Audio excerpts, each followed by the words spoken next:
Il était une fois une pandémie. Cette pandémie a complètement rebattu la carte du travail, notamment de son modèle, la façon dont on exerce le travail jusqu'à maintenant. Le télétravail, il s'est mis en place maintenant il y a plus de 15 mois. On ne peut pas faire comme si rien ne s'était passé. Donc il faut qu'on intègre absolument tout ce qu'on vient d'apprendre, même si c'est plus du télétravail subi que choisi. Donc c'est extrêmement important que de pouvoir donner un signal que ce nouveau mode de travail sera durable et faire en sorte qu'il soit un levier de performance économique, de performance commerciale et sociale. Le sujet du télétravail est essentiel puisqu'il est apparu comme étant la solution pour pouvoir continuer à délivrer un service pour les clients. Et il était important qu'on puisse maintenant regarder comment le télétravail va venir s'inscrire dans nos modes de vie quotidiens. Le superviseur dans nos structures est le pilier. L'autre nom que l'on donne au superviseur est un manager de proximité. Et la proximité peut être mise à mal avec la distanciation liée au télétravail. Le manager est au centre en fait de ce nouveau mode de travail. C'est la clé pour que ça soit un modèle durable. Il faut que le manager l'intègre dans ce nouveau dispositif de management. Il faut d'abord qu'il soit à l'aise avec ce nouveau mode de travail.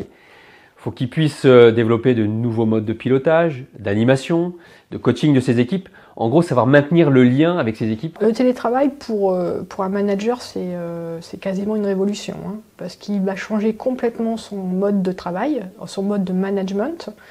Et en soi, c'est lui qui est, pour nous en tout cas, le premier acteur à impliquer, à impacter. Donc l'enjeu est fondamental. Il faut qu'il réussisse, lui, à trouver le bon mode de fonctionnement avec son équipe. Et puis, il faut aussi quelque part que lui-même soit un télétravailleur. La durabilité de la situation en télétravail est clé et très importante parce qu'il peut y avoir une forme d'usure qui s'installe de la part des collaborateurs.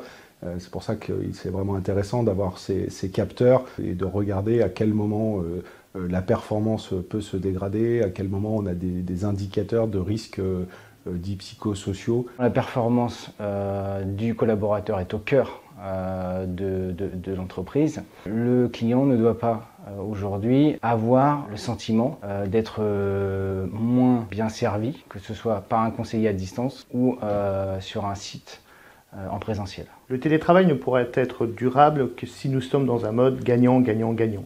Gagnant pour le collaborateur, en termes d'équilibre vie pro, vie perso par exemple. Gagnant également pour le client final auquel on répond, mais gagnant également pour l'entreprise.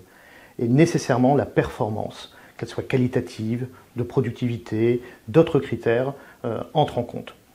D'où le focus accordé à la performance du collaborateur dans le cadre du télétravail.